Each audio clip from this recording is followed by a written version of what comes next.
दोस्तों कैसे हैं आप लोग। एनालिसिस इसीलिए डिले हुआ था क्योंकि 2 जुलाई को ऑलरेडी अपलोडेड है।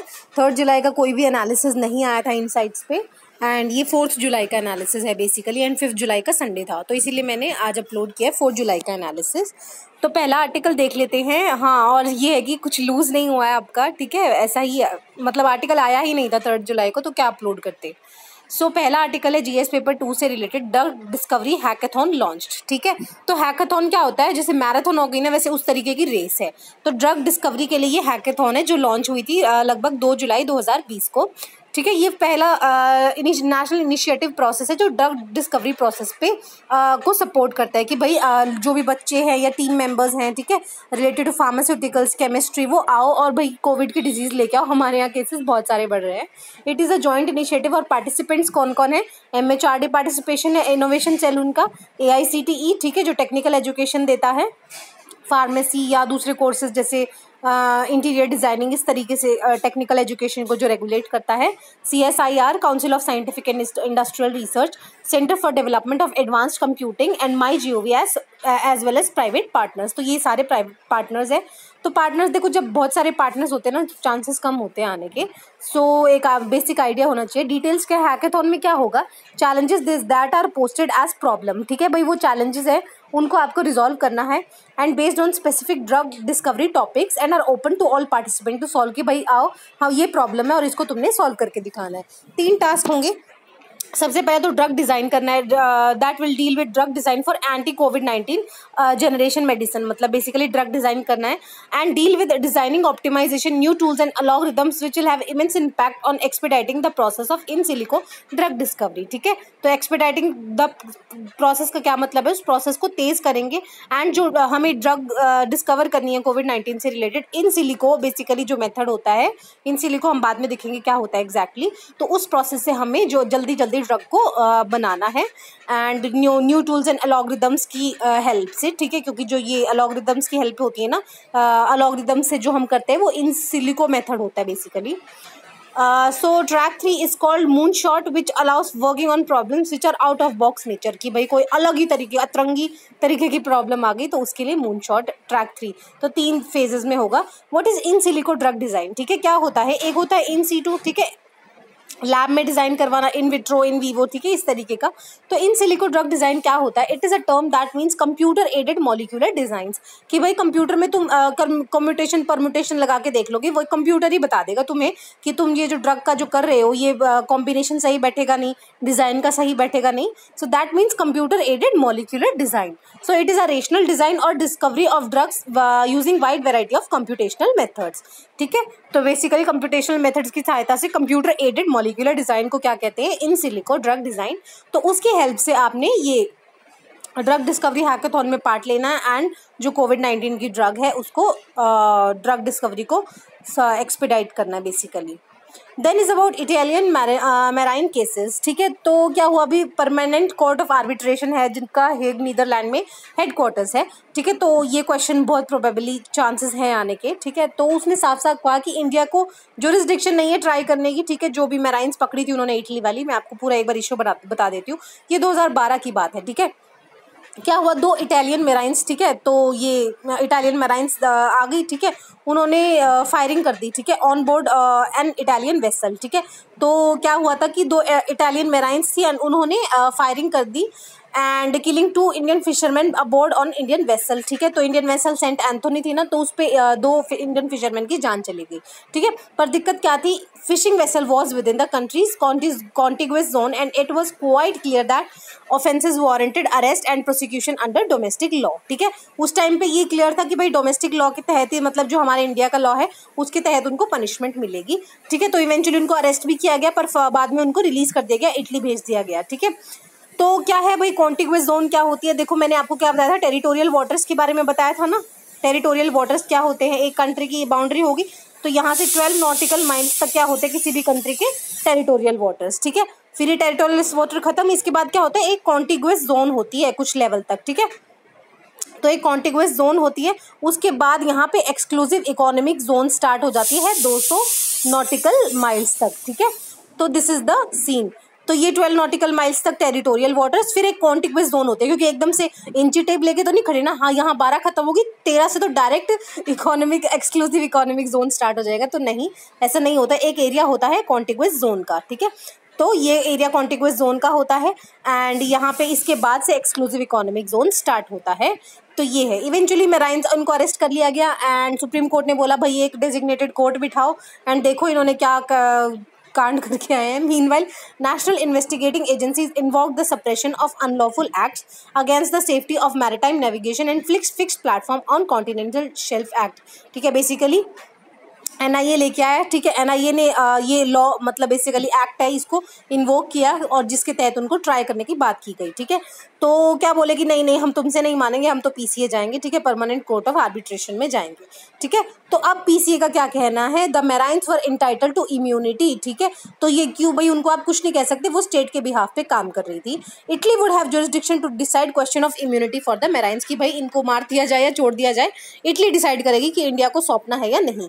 सो इंडिया इज प्रिक्लूडेड, मतलब उसको हटा दिया गया from exercising its jurisdictions, while India's conduct has not been in the breach of UN clause. तो यूएन क्लॉज के तहत जो टेरिटोरियल वाटर्स और एक्सक्लूसिव इकोनॉमिक जोन डिसाइड हुआ था ना, तो ये साफ साफ पीसीए ने ये बोला कि भाई इंडिया ने जो किया ठीक किया अपने हिसाब से, कि उनको पकड़ के लाए और मतलब बाद में चलो इटली भी भेज दिया, पर इटली ने ब्रीच किया इसके provisions by intercepting navigation of Indian vessel. जो उन्होंने शूट किया इंडियन वेसल्स को, वो इटली ने गलत किया। बट जो मेराइन्स है वो इटली के कहने पे काम करी, तो इटली डिसाइड करेगी। So Italy as a result is liable to pay the compensation to India, ठीक है।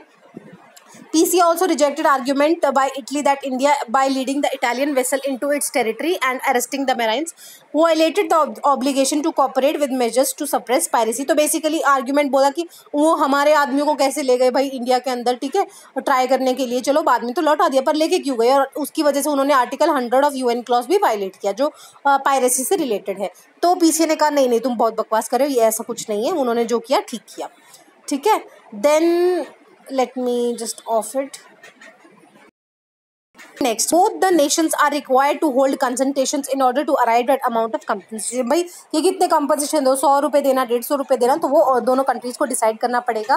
कंक्लूजन क्या होता है, पीसीए के जो भी अवार्ड्स होते हैं ना, परमानेंट कोर्ट ऑफ आर्बिट्रेशन, वो फाइनल होते हैं दोनों ही पार्टीज पे, ठीक है। And it is a huge setback for expectation that 2 marines would face criminal trial in India, ठीक है। पहले तो बोला था कि उनकी इंडिया को लगा था कि भाई पीसीए मानेगा ही, क्योंकि ऑब्वियसली दिखता है कि उन्होंने बहुत ब्रीच किया इस तरीके का, पर ये सेटबैक है इंडिया के लिए, क्योंकि उनको नहीं बोला क्रिमिनल ट्रायल के लिए इंडिया में।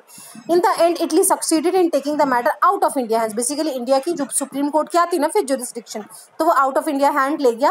एंड इससे क्या हुआ, जो हमारे डोमेस्टिक लॉज है उनके तहत उनको पनिशमेंट नहीं मिल पाई। तो पीसीए है क्या, परमानेंट कोर्ट ऑफ आर्बिट्रेशन, 1899 में एस्टैब्लिश हुआ था, तो बहुत पुरानी चीज़ है। हेडक्वार्टर का है हेग, नीदरलैंड में। इट हैज़ इसके पास फाइनेंशियल असिस्टेंस फंड भी है, जो क्या करता है, डेवलपिंग कंट्रीज़ की मदद करता है, ठीक है। एंड क्या किस लिए मदद करता है कि dispute settlement offered by the PCA, ठीक है, अगर कोई सेटलमेंट पैसे वैसे कम पड़ रहे हैं तो वो पीसीए दे देता है through it's financial assistance fund. All decisions को उनके यहाँ क्या कहते हैं, अवार्ड्स कहते हैं, और अवार्ड्स बाइंडिंग होते हैं, चाहे वो पॉजिटिव हो चाहे वो नेगेटिव हो, एंड उसको कैरिड आउट करना पड़ता है without any delay. For functions and jurisdictions क्या होता है, रिजॉल्व करेगा डिस्प्यूट्स को जो भी इंटरनेशनल एग्रीमेंट से हुई है बिटवीन मेंबर स्टेट्स। कोई भी इंटरनेशनल एग्रीमेंट हो गया, ट्रांस पैसिफिक पार्टनरशिप या कोई भी साफ्टा नाफ्टा की जो भी दिक्कत है वो ये देखेगा। एंड इंटरनेशनल ऑर्गेनाइजेशन या प्राइवेट पार्टीज को भी ये केसेस को ट्राई कर सकता है। Case span a range of legal issues involving territorial and maritime boundaries, sovereignty, human rights, international investment, international and legal trade। तो केसेस कौन से देखेगा, देख लो ध्यान से, ह्यूमन राइट्स के भी देखेगा, मैरीटाइम बाउंड्रीज के देखेगा, ठीक है। तो मैरीटाइम बाउंड्रीज से रिलेटेड जब भी केस आए आपके दिमाग में पीसीए आना ही चाहिए, ओके। ऑर्गेनाइजेशन यूनाइटेड नेशन की एजेंसी नहीं है, एंड बट ये है कि ऑफिशियल यूनाइटेड नेशन का ऑब्जर्वर है। So this is the thing about PCA. Then is about constitutional amendment in Russia. तो व्लादिमीर पुतिन जी नई ही चीज़ लेकर आए हैं कि 2030 तक उन्हीं का राज चलेगा रशिया में, बेसिकली 2 साल तक, और उन्होंने अपनी टर्म्स 2 साल ही 10 साल और, ठीक है, तो 2 more 6 year टर्म्स उन्होंने बढ़ाने की बात की गई है। एंड वहाँ पे उन्होंने रेफरेंडम भी कराया, ठीक है, ऐसा नहीं है, रेफरेंडम कराया अच्छा खासा। एंड वहाँ पे 77.92% वोट्स बोले कि हाँ सही है, बढ़ाओ जो भी टर्म है इनकी बढ़ाओ। तो बेसिकली क्या होती है, 2 चीज़ें आपने देखी होंगी, रेफरेंडम एंड दूसरी होती है प्लेबिसाइड, ठीक है। तो प्लेबिसाइड क्या होता है और रेफरेंडम में क्या फ़र्क होता है, जो रेफरेंडम होता है ना बेसिकली, उसमें क्या होता है, एक तरह से बाइंडिंग होता है वो रेफरेंडम की, जो भी रिजल्ट आएगा ना वो बाइंडिंग होगा रेफरेंडम का। प्लेबिसाइड क्या होता है, this is an advisory opinion, ठीक है, कि हम करवा के देख लेते हैं लोगों का ओपिनियन क्या है, ठीक है। तो आपको ध्यान होगा कि जम्मू कश्मीर में जो होता है वो प्लेबिसाइड हुआ था, रेफरेंडम नहीं हुआ था, और ब्रेक्जिट में जो हुआ था वो रेफरेंडम हुआ था, इसीलिए वो बाइंडिंग था, और यहाँ पे भी जो हुआ है वो रेफरेंडम हुआ है, ठीक है। तो ये थोड़ा डिफरेंस आना चाहिए आपको, ठीक है। What will change with the constitutional reform, तो बता दिया 2030 तक व्लादिमीर पुतिन जी का राज चलेगा, and Russian constitutions bar more than 2 consecutive presidential terms. तो कॉन्स्टिट्यूशन में तो मना किया है कि 2 कॉन्सिक्यूटिव तो हो ही नहीं सकते, ठीक है। तो ये 2 टर्म लिमिट तो नहीं बदली है, ठीक है। तो वो तो नहीं बदली कि भाई 2 कॉन्सिक्यूटिव टर्म्स नहीं हो सकते, पर मिस्टर पुतिन की टर्म्स को ही रीसेट कर दिया कि भाई ये 0 से स्टार्ट करेंगे, कि ये पहले कभी थे ही नहीं, ठीक है। तो इस तरीके की चीज़ें हुई हैं।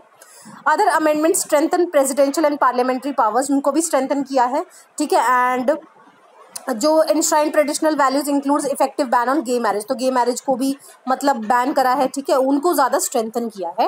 And guaranteed better minimum wages and pension, तो उसके लिए ये बोला गया।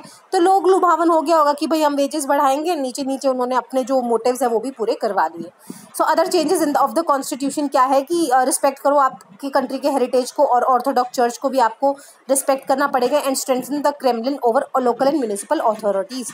तो क्रेमलिन क्या होता है, जहाँ पे व्लादिमीर पुतिन को ऑफिशियल रेजिडेंस है, दैट इज क्रेमलिन, तो उसको स्ट्रेंथन किया गया, दैट मीन सेंट्रलाइजेशन ज़्यादा की गई है over local and municipal authorities. So the amendment also place strict limitations on Russians who hold foreign citizenship or residencies from serving public office, कि भाई जिसके पास foreign citizenship है ना, हम यहाँ पे तुम्हें public office में नौकरियाँ नहीं देंगे, आपको citizenship छोड़नी पड़ेगी। Final the amendments also declare the importance of belief in God, ठीक है। तो वही बोला गया है कि गॉड में भी आपको बिलीव करना चाहिए, and Russia is the successor state of Soviet union. So challenges ahead for Russia क्या है, आईएमएफ के according economy hasn't expanded in a dollar terms for decade, क्योंकि फिर आईएमएफ ने ही तो देखना है, कभी बैलेंस ऑफ पेमेंट क्राइसिस आ गया, फिर वो कटोरा लेके चले जाएंगे आईएमएफ के पास कि हमें पैसा दे दो, बैलेंस ऑफ पेमेंट क्राइसिस वापस से ठीक करना है। तो आईएमएफ कह रहा है कि भाई देख लो आपकी इकोनॉमी में $1 का भी कोई दिक्कत नहीं आ रहा है, बढ़ नहीं रहा है, एंड अभी कोविड करके तो बोला आपकी economy GDP to shrink by 6.6% of this year, ठीक है, 6.6% और घटेगी आपकी, देख लो कैसे फिक्स करोगे आप, ठीक है। फॉरेन पॉलिसी में भी दिक्कत आ रही है, ठीक है, क्योंकि जब 2014 में क्रीमिया की एनेक्सेशन की थी, क्रीमिया क्या था, यूक्रेन का पार्ट था, ठीक है, तो उसकी एनेक्सेशन कर ली थी उन्होंने। तो 2014 में जब भी उसको आई थिंक G8 जो मेंबर्स थे ना, पहले G7 कंट्रीज G8 होते थे, उसके बाद जो रशिया माइनस हो गया ना 2014 में, इसीलिए वो G7 कंट्रीज फिर से हो गए, तो रशिया को उसका पार्ट भी हटा दिया गया था। तो Russia also faces allegation of interference in the elections of other countries, जैसे डोनाल्ड ट्रंप के बारे में वो बोला गया था ना कि रशिया से वो इन्फ्लुएंस करा उन्होंने जो वोटर है उनके खिलाफ, तो वो भी बोला जाता है। डोमेस्टिकली ऑपोजिशन में भी काफ़ी दिक्कत हो रही है, एलेक्स जो वहाँ के ऑपोजिशन लीडर है ना, वो भी कह रहे हैं कि ये तो पहली बात कॉन्स्टिट्यूशनल अमेंडमेंट कर रहे हैं, तो छोटी चीज़ थोड़ी है, तो वो भी काफ़ी डोमेस्टिकली ऑपोजिशन पॉलिटिशियंस काफ़ी उछल कूद कर रहे हैं वहाँ पे। Then is about GS paper 3 का पार्ट है प्राइवेटाइजेशन ऑफ रेलवे, ठीक है। तो क्या वो चल रही है कि प्राइवेटाइजेशन करेंगे, ठीक है। प्राइवेटाइजेशन का क्या मतलब होता है लॉजिकली, तो मतलब ये होता है कि हम जो 49% क्या होता है, टोटल 100% होते हैं, उसमें से क्या 49% और 51% में ऐसे नापते हैं जो भी शेयर होल्डिंग होती है, ठीक है। तो 49% एंड 51%। तो प्राइवेटाइजेशन का मतलब क्या होता है कि गवर्नमेंट ऑफ इंडिया अपना शेयर 49% कर देगी, इतना कम कर देगी, और प्राइवेट पार्टनर्स का 51% शेयर हो जाएगा, ठीक है। इससे क्या होगा, उनका प्राइवेट इन्फ्लक्स ज़्यादा होगा, एंड वो अपना उस तरीके से अपने हिसाब से काम कराएंगे, एंड गवर्नमेंट ऑफ इंडिया की सेइंग कम होगी, बट एक रेगुलेटरी ओवरसी तो उनकी रहेगी ही रहेगी, ठीक है। तो मिनिस्ट्री ऑफ इंडिया ने बोला है कि भाई एप्लीकेशंस लेके आओ, हम अपना बदलने वाले हैं। एंड अब जो क्योंकि उन्होंने देखा कि जो तेजस एक्सप्रेस है वो काफ़ी बढ़िया चल रही है, प्राइवेट जो ट्रेन है वो काफ़ी मुनाफा कमा रही है, तो वो कह रहे हैं हम और भी प्राइवेटाइजेशन करेंगे, एंड ये उम्मीद है कि 30,000 करोड़ की इन्वेस्टमेंट हमारे यहाँ रेलवे सेक्टर में आएगी। So how it works in train sets to have brought by private operators and maintain by them, ठीक है। ट्रेन लेकर आओ और उनको मेंटेन करो। Fares in private train will be competitive, and prices on other modes of transport like airline and buses have to be kept in mind while fixing the fares, ठीक है। तो लेकर आओ ट्रेन एंड उन पे fears भी fix करो अपने, जितना तुम भाड़ा लोगे, ठीक है। बाकी सरकार भी अपनी चलाएगी ट्रेन, क्या होगा कि गरीब लोग हैं वो सरकारी ट्रेन में बैठ सके, जिनको ज़्यादा कंफर्ट चाहिए होगा वो प्राइवेट वाली ट्रेन में अपने जो पैसा अफोर्ड कर सकते हैं वो बैठ सकते हैं। So private participation in passenger train तो सिर्फ 5% है अभी, ठीक है। 95% ट्रेन फिर भी इंडियन रेलवेज ही उसको चलाएगी, ठीक है, फिलहाल के टाइम पे। बट ये है कि ओपन टू प्राइवेटाइजेशन किया है फिलहाल। सो ऑब्जेक्टिव्स क्या है कि भाई मॉडर्न टेक्नोलॉजी आएगी अगर प्राइवेट वाले आएंगे, क्योंकि उनको तो क्या है फर्स्ट क्लास इक्विपमेंट्स लेकर आएंगे ना, एयर बैग्स भी लेके आएंगे हैं, सारे सेफ्टी इक्विपमेंट्स भी लेके आएंगे। तो क्या होगा, अच्छी अच्छी मॉडर्न टेक्नोलॉजी आएगी एंड ट्रांजिट टाइम कम होगा, ठीक है, एक जगह से दूसरी जगह जल्दी पहुंच जाओगे। जॉब क्रिएशन आएगी, सेफ्टी आप बढ़ा सकते हो, ठीक है, सेफ्टी तो ध्यान रखेंगे ये ऑब्वियसली, उनका प्रॉफिट मार्जिन ही चला जाएगा। World class travel experience provide करेंगे and reduce demand supply deficit, ठीक है। तो डिमांड सप्लाई की जो दिक्कत आ रही है अभी फिलहाल, जो हमें कोविड-19 से उभरने के लिए चाहिए, वो भी कम हो जाएगी। तो ये जो विवेक देबरॉय कमेटी है वो बहुत इंपॉर्टेंट है ट्रेन से रिलेटेड, ठीक है, रेलवे से रिलेटेड। उसने क्या बोला था, suggest the way to mobilise resources, कि कैसे पैसा लेकर आए इंडियन रेलवेज को एंड रीस्ट्रक्चर कैसे करे रेलवे बोर्ड को, ठीक है। उसने फेवर किया था प्राइवेटाइजेशन को of rolling stock wagons and coaches, की भाई कोचेज वोचेज बनवा लो इनसे, प्राइवेट वालों से, और फिर क्या कहते हैं उसको, जो सरकारी चलाएगी उनको, पर ये जो कोचेज वोचेज है ना बनाने का काम, इसको आप प्राइवेटाइज कर दो। सो रेल प्राइवेटाइजेशन के प्रॉस एंड कॉन्स क्या है, सबसे पहले प्रॉस तो इम्प्रूव्ड इंफ्रास्ट्रक्चर, अच्छा इंफ्रास्ट्रक्चर बनेगा, अच्छी खासी बोगी कोचेज लेकर आएंगे।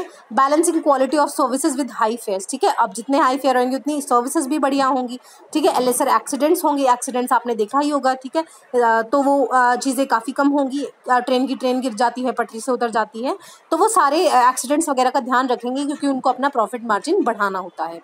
कॉन्स क्या है, coverage limited to lucrative sectors only, क्या होगा कि भाई अब उनको अपना फायदा देखना है, वो दिल्ली से लेकर लखनऊ तक ट्रेन चलाना प्रेफर करेंगे या कोई नॉर्थ ईस्ट रीजन में लेकर जाएंगे, तो कवरेज उनकी लिमिटेड हो जाएगी, कि भाई जहाँ से उनको रेवेन्यू ज़्यादा आ रहा है ना, प्राइवेट का तो यही मोटिव होता है प्रॉफिट ओरिएंटेड, तो वो वहाँ पे जो डिप्राइव्ड सेक्टर है वहाँ पे जाके अपना नहीं जो ये जामा जमाने की कोशिश करेंगे रेलवेज का, ठीक है। फेयर्स क्या है, वो अपने मन मुताबिक फेयर्स अपने कर सकेंगे, क्योंकि वो private enterprises run on basically profits, ठीक है, तो अपने फेयर्स हाइक कर सकते हैं एंड जो लोअर इनकम ग्रुप्स हैं उनके लिए वो सर्विसेज अनअवेलेबल रहेंगी बेसिकली। अकाउंटेबिलिटी क्या है, क्यों अकाउंटेबिलिटी तो होगी नहीं, ना कोई ऑडिट होता है, ठीक है, तो उनको जब उनका पूरा प्रॉफिट होना है तो अकाउंटेबिलिटी तो आप भूल ही जाओ, ये इस तरीके की चीज़ एग्जिस्ट भी करेगी, ठीक है। तो इससे रिलेटेड क्वेश्चन है, when was railway and general budget merged, ठीक है, तो मैं इसका आंसर आपको बता सकती हूँ, but I will advice you search it. मैं थोड़ा बैकग्राउंड बता देती हूँ। पहले क्या होता था कि रेलवे और जनरल बजट जो इनिशियल हमारा इंडिपेंडेंस के बाद टाइम था ना, ये पहले से ही प्रचलित था कि भाई जब नॉर्मली भी बनता था ना बजट हर साल, तो दोनों अलग अलग बताते थे, क्योंकि उस टाइम रेलवेज काफ़ी प्रॉफिट कमाता था, ठीक है। पर धीरे धीरे रेलवेज ने बहुत ही कम प्रॉफिट कमाने लगा, क्योंकि बसेस चलने लगी, फ्लाइट्स चलने लगी, पहले तो नहीं थी ना, अब कम चलने लगी, तो इसीलिए रिसेंटली ये हुआ है। ये आप मुझे ईयर बताओगे कब हुआ था, जिससे कि रेलवे बजट तो बोला कि ज़रूरत नहीं है भाई, दो बजट आप करोगी, फिर हमें दोनों का कैपिटल और रेवेन्यू देखना पड़ेगा, किसका ज़्यादा है किसका कम है, तो आप एक काम करो, इसको मर्ज कर दो, हम उसी से स्टडी कर लेंगे। इंडियाज़ फर्स्ट प्राइवेट ट्रेन कौन सी है, Tejas express, and Vivek Debroy committee related to privatisations. Then is about biofuels. Researchers of India Institute of Technology IIT Hyderabad ने उन्होंने बोला कि भाई बायोफ्यूल्स लेकर आओ, फ्यूल सेक्टर में कुछ नया लेकर आते हैं, ठीक है, कुछ तूफानी करते हैं। A unique feature of this work is that framework consider revenue generation not only as outcome, then a unique feature of this work is that framework considered revenue generation not only as outcome of sale, कि भाई revenue generation तो होना ही चाहिए, but also in terms of carbon credits via greenhouse gas emissions, ठीक है, कि कितना हम कम कार्बन emit करेंगे, saving throughout the project of life cycle. Model has shown that if bioethanol is integrated with the mainstream fuel, cost associated with its are as following, कि भाई जो bioethanol आपने सुना ही होगा कि जो ब्लेंड करेंगे पेट्रोल के साथ बायो एथेनॉल का, ठीक है, तो पहले एथेनॉल ब्लेंडिंग के बारे में सुना ही होगा, तो अभी बोल रहे कि बायोफ्यूल्स कराओ, बायो एथेनॉल ब्लेंडिंग कराओ, ठीक है। मॉडल्स हैज ऑल्सो कि भाई इतना रेट डिक्रीज होगा, प्रोडक्शन कॉस्ट 43% डिक्रीज हो जाएगी, हमारा इंपोर्ट 25% कम हो जाएगा, क्योंकि अभी हम क्रूड ऑयल कितना इंपोर्ट करते हैं। The model has also shown that the feed available to the tune of at least 40% of the capacity is needed to meet the projected demands. Significance क्या है बायोफ्यूल का? Globally biofuel have caught the attention in last decades, ठीक है, कि भाई ये तो बहुत मस्त चीज़ है, इससे चीज़ें बेटर हो जाएंगी। Biofuel in India are of strategic importance as it's augur well with the ongoing initiative, कि भाई जो हमें मेक इन इंडिया करना है, स्वच्छ भारत करना है, तो क्रूड ऑयल कम इंपोर्ट करेंगे, हम अपने यहाँ से बेटर चीज़ें बना सकेंगे बायोफ्यूल्स की हेल्प से। तो बायोफ्यूल्स हैं क्या? एनी हाइड्रोकार्बन, हाइड्रोकार्बन क्या? कार्बन, हाइड्रोजन, ऑक्सीजन से बना हुआ धातु या fuel that is produced from organic matter. तो बेसिकली कहाँ से प्रोड्यूस होना चाहिए? ऑर्गेनिक मैटर से in a short period of time. ठीक है, क्या होता है कि जो जितना लॉन्ग पीरियड में, जैसे जो ये कोल है, ठीक है, ये जितना लॉन्ग टर्म में होता है ना, उसमें उतना कार्बन ज़्यादा होता है। तो इसमें कार्बन कम होगा तो हमारा कार्बन एमिशन कम हो सकता है। बायोफ्यूल में भी सॉलिड, लिक्विड और गैसियस। ठीक है, सॉलिड जैसे would, dried plant material and manure, उससे बना सकते हैं। लिक्विड में bio ethanol and biodiesel. Gaseous में बायोगैस, जो हम क्या होता है, मैंने आपको कुछ दिन पहले बताया था, बायो उसमें रिएक्टर में क्या होता है, एनारोबिक कंडीशंस में, मतलब एब्सेंस ऑफ ऑक्सीजन में कुछ भी जो आपको मिला, काउडंग मिल गया, म्यूनिसिपल वेस्ट मिल गया, वो इसमें भर देंगे एंड जो गैस प्रोड्यूस होएगी उसमें प्रेडोमिनेंटली वैसे मीथेन होती है, तो वो क्या बना देती है? बायोगैस। ठीक है, फिर उस बायोगैस से घर का चूल्हा चौका सब जल सकता है। क्लासिफिकेशन क्या है बायोफ्यूल्स का? सबसे पहले फर्स्ट जनरेशन, जिनको कन्वेंशनल बायोफ्यूल्स कहा जाता है, मतलब कि ओरिजिनली इनसे प्रोड्यूस होता है, जैसे कि स्टार्च, शुगर, वेजिटेबल ऑयल्स। ठीक है, तो इनसे क्या है कि हम बायोफ्यूल्स बनाएंगे। Any biofuels made from feedstock can also be consumed as human food. कि भाई जो ह्यूमन खा रहे हैं ना, जैसे वेजिटेबल ऑयल खा रहे हैं, हम स्टार्च खाते हैं पोटैटो में, तो उसी से हम बायोफ्यूल बना रहे हैं, तो उसको फर्स्ट जनरेशन बायोफ्यूल कहते हैं। कि भाई, और हमें यही पता था कन्वेंशनली, तो ये फर्स्ट जनरेशन है। सेकेंड जनरेशन क्या है? फ्रॉम सस्टेनेबल फीड स्टॉक से हम बना रहे हैं। ठीक है, तो क्या होगा? No second biofuel is also a food crop. कि भाई ये फूड क्रॉप नहीं होंगी, ऊपर वाली क्या होगी? फूड क्रॉप होंगी, जो ह्यूमंस भी खा सकेंगे, पर इनको ह्यूमंस नहीं खा सकते, इसीलिए इनको एडवांस्ड बायोफ्यूल्स कहा जाता है। ठीक है, देन थर्ड जनरेशन बायोफ्यूल्स क्या है? Derive from algae. ठीक है, अब बैक्टीरिया, एल्गी, आपने फंगस सुना ही होगा। ठीक है, तो एल्गी से बनाएंगे इसको, एंड इससे क्या होगा कि ये इनसे ज़्यादा बेटर होगा एंड इनके जो ड्रॉबैक्स हैं उनको कम कर देगा। ठीक है, तो ये थर्ड जनरेशन बायोफ्यूल्स है। फोर्थ जनरेशन क्या है कि production of fuels from the genetically engineered crops. ठीक है, अब जैसे हमें आपको पता है जेनेटिकली जीएम क्रॉप्स है हमारे यहाँ, क्या सिर्फ जीएम कॉटन को ही अप्रूवल मिला हुआ है। अब ब्रिंजल है वगैरह या दूसरी तरीके की क्रॉप्स है, उनको बैन किया हुआ है। तो क्या कर सकते हैं? जो जेनेटिकली इंजीनियर्ड क्रॉप्स है ना, उनको उगाओ, मस्त उगाओ। ठीक है, और क्या करो कि उनसे बायोफ्यूल्स बनाओ rather than for human consumption. ठीक है, तो इससे क्या होगा कि उनको हार्वेस्टेड बायोमास कर सकते हो एंड इनको क्रॉप्स को कन्वर्ट कर सकते हो एज अ फ्यूल। तो गवर्नमेंट ऑफ इंडिया के क्या इनिशिएटिव्स हैं कि भाई 2014 में गवर्नमेंट ऑफ इंडिया ने नंबर ऑफ स्टेप्स लिए हैं to increase blending of biofuels. So major intervention क्या है? Administrative price mechanism for ethanol. ठीक है, तो क्या हुआ कि उसने प्रोक्योरमेंट प्रोसीजर्स है ना, जो ऑयल मार्केटिंग कंपनीज के लिए, उनको सिंप्लीफाई कर दिया कि भाई ईजी कर दिया उनके procurement procedures. And amending the provision of industries act 1951 and enabling lignocellulosic route for ethanol procurement. तो बेसिकली एथेनॉल प्रोक्योरमेंट को ईज डाउन कर दिया। Government approve national policy on biofuels. तो भाई एक पॉलिसी ही बना दी, तो दिख रहा है कि भाई सरकार ध्यान दे रही है। इन 2018 पॉलिसी का क्या ऑब्जेक्टिव है? 20% ethanol blending and 5% biodiesel blending by the year 2030। तो ये बहुत अच्छा डेटा है जो आप लिख सकते हैं कहीं और याद करके रख सकते हैं। Among other things the policy expand to scope the feedstock for ethanol production and जो भी एडवांस बायोफ्यूल्स है उनके प्रोडक्शन के लिए सरकार इंसेंटिव्स देगी। And government has also increase the price of C heavy molasses based ethanol. तो molasses क्या होते हैं? जब शुगर केन वगैरह को आप उसमें से चीनी निकाल लेते हो एंड जो बच जाता है ना, उससे क्या है कि एक काला काला पदार्थ बन जाता है जिसे मोलेसिस कहते हैं। तो उससे भी एथेनॉल बन जाता है, तो उसके भी प्राइसेस बढ़ा दिए। अब प्राइसेस बढ़ा दिए हैं तो ज़्यादा से ज़्यादा जो शुगर मिल इंडस्ट्रीज है उनको प्रोड्यूस करेंगे एंड सरकार को बेचेंगे, जिससे वो उनके अच्छे प्राइसेस उनको मिल सकेंगे। So this was about biofuels. Then is about places in news Botswana के बारे में। तो 100 ऑफ एलिफेंट्स मिस्टीरियसली मर गए वहाँ पे। ठीक है, बोत्सवाना में ओकावानगो डेल्टा है वहाँ पे, तो कॉज अभी इस्टेब्लिश नहीं हुआ, तो क्या पता कोविड-19 से मर गए हो, you never know, but the recent places in news for this is important. तो ये क्या है? लैंडलॉक कंट्री है, कहाँ पे? सदर्न अफ्रीका में। ठीक है, ये अफ्रीका हो गया, तो इसके यहाँ पे सदर्न पार्ट में है। नेबरहुड्स कौन से हैं इसके? ये देख लो, क्या है नेबरहुड इसके? साउथ अफ्रीका है। ठीक है, यहाँ देखो ये नेबरहुड्स कौन है? Zimbabwe, Namibia, South Africa and Zambia and Angola. ठीक है, तो क्या है कि Namibia to the west and north, Zimbabwe in the north east and Zambia in the north. So Botswana is currently home to more than elephant than any other African country. तो काफ़ी ज़्यादा elephants हैं, 70% of the estimated African elephants यहाँ रहते हैं। Okavango delta is the vast inland river delta in the northern Botswana. It was inscribed on the world heritage list in 2014। तो world heritage list में 2014 में हुआ था। एड। Then is about central zoo authority CZA। तो environment ministry ने reconstitute किया है CZA को, ठीक है। इसमें क्या होगा, एक एक्सपर्ट होगा from the school of planning and architecture Delhi and एक मॉलिक्यूलर बायोलॉजिस्ट भी होंगे।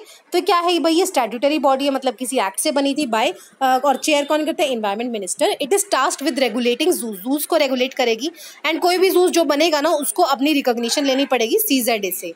Authorities lays down guidelines and prescribed rules under which animals may be transferred among zoos nationally and internationally. तो यही बताएगी भाई किस गाइडलाइन से आपको लेके आना है। जैसे नामीबिया से हमारा कुछ चीता रीइंट्रोडक्शन प्रोजेक्ट था, ठीक है। तो इस तरीके की जो भी इंटरनेशनली चीज़ें होंगी वो CZA की जो भी गाइडलाइंस है वो ही बताएगा, जिस तरीके से आपको फॉलो करना पड़ेगा। Apart from chairman it consist of 10 members and a member secretary. Almost all of them are officials in the environment ministry and non governmental expert are those who are wildlife conservationist, या जो भी retired IFS officers forest services के हैं होते हैं उनको। That is about Dhamma Chakra day. Ministry of culture and partnership with international Buddhist confederations वो celebrate करेंगे असद पूर्णिमा को, विल सेलिब्रेट असद पूर्णिमा, जिसको धर्म चक्र डे भी बोला जाता है, ठीक है। क्या हुआ था, इस दिन बुद्धा ने अपनी फर्स्ट टीचिंग दी थी आफ्टर अटेनिंग एनलाइटमेंट, और किनको दी थी, उनके 5 डिसाइपल्स को, on full moon day of the Asadha at deer park in the modern day Sarnath या वाराणसी, ठीक है। उस टाइम का ऋषि पटना था, आज के टाइम में सारनाथ था। तो आप फुल मून बताओगे मुझे क्या होता है, ठीक है। Full moon and no moon के बारे में आप मुझे कमेंट सेक्शन में बताओगे। दिस टीचिंग ऑफ धम्म चक्र परिवर्तन, दो पाली में इसको धम्म चक्का पवतना सूत्रा बोला जाता है, एंड धम्म चक्का परिवर्तना सूत्रा उसको संस्कृत में बोला जाता है। इसका क्या मतलब होता है, धम्म चक्र मतलब ये चक्र परिवर्तन हुआ, मतलब first turning of wheels of dharma and comprised of 4 noble truth and noble 8-fold paths. तो ये दोनों भी आप मुझे कमेंट सेक्शन में बताओगे, क्योंकि ये याद रखना बहुत जरूरी है। दिस डे को क्या भी बोला जाता है श्रीलंका में, एसाला पोया बोला जाता है, एंड असाना बुच्चा थाईलैंड में इसको बोला जाता है, क्योंकि you should know that Buddhist का जस्ट इन इंडिया में इन्फ्लुएंस नहीं था, बॉर्डरिंग आसियान कंट्रीज एंड हमारे जो बे ऑफ बंगाल रीजन में काफ़ी उनका इन्फ्लुएंस था। It is second most sacred for Buddhist after Buddha Purnima, ठीक है, एंड वेसक भी बोला जाता है। This day is observed as Guru Purnima by both Buddhist and Hindus, ठीक है। तो गुरु पूर्णिमा को भी इसको मनाया जाता है कि भाई जो अपने गुरुज हैं उनको आप ऑनर करेंगे। देन इज अबाउट प्रेरक दौर सम्मान, ठीक है। It is new category of awards announced as per Swachh सर्वेक्षण 2021। तो ये हर साल होते हैं, देखा जाता है किसने कितना बेहतर पार्ट किया है जो स्वच्छ भारत अभियान है उससे related. It is total of 5 additional सब कैटेगरीज, ठीक है।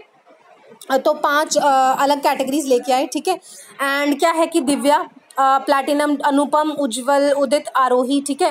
एंड क्या है कि with top 3 cities being recognised in each. इसमें क्या होगा कि मतलब प्लैटिनम वाला मस्त काम किस किस ने किया है, ये 3 सिटीज ऐसे इनको ये अवार्ड दिया जाएगा। इम्प्लीकेशंस क्या होगा, in departure from present criteria evaluating cities on population category, कि भाई जिसके पास जितनी पॉपुलेशन है उसने जितना काम किया है वैसे दिया जाता था, पर इस बार इंडिकेटर वाइज परफॉर्मेंस दिया जाएगा, जैसे कि किसने कितना सेग्रीगेशन किया वेस्ट को into wait and dry hazards category, ठीक है। हैजार्डस हो गया, न्यूक्लियर वेस्टेज, ठीक है, या फिर हॉस्पिटल वेस्टेज किसने कितना सेग्रीगेट किया। Processing capacity against wet waste generation, processing and recycling of wet and dry waste, construction and demolition waste processing, percentage of waste going into landfills, जो जितना कम वेस्ट करेगा लैंडफिल्स में जाएगा उसको उतना अच्छा अवार्ड मिलेगा। Sanitation status of the cities. Then is about Nimu. तो प्रधानमंत्री गए नीमू वहाँ पे लद्दाख में, ठीक है, इंटरेक्ट करने with our Indian troops. It is reserve brigade headquarter of Indian army, Nimu वहाँ पे है। सो द सिग्निफिकेंस क्या है कि जो BRO है, बॉर्डर रोड ऑर्गेनाइजेशन, क्या ये जो रोड वोड है उनको बनाने का काम करती है। तो जो दौलत बेग ओल्डी रोड है वो भी BRO ने ही बनाया था। तो वो क्या है, Padam in the Zanskar valley to Nimu एक रोड बना रहे हैं, तो इसका अच्छा खासा सिग्निफिकेंस है।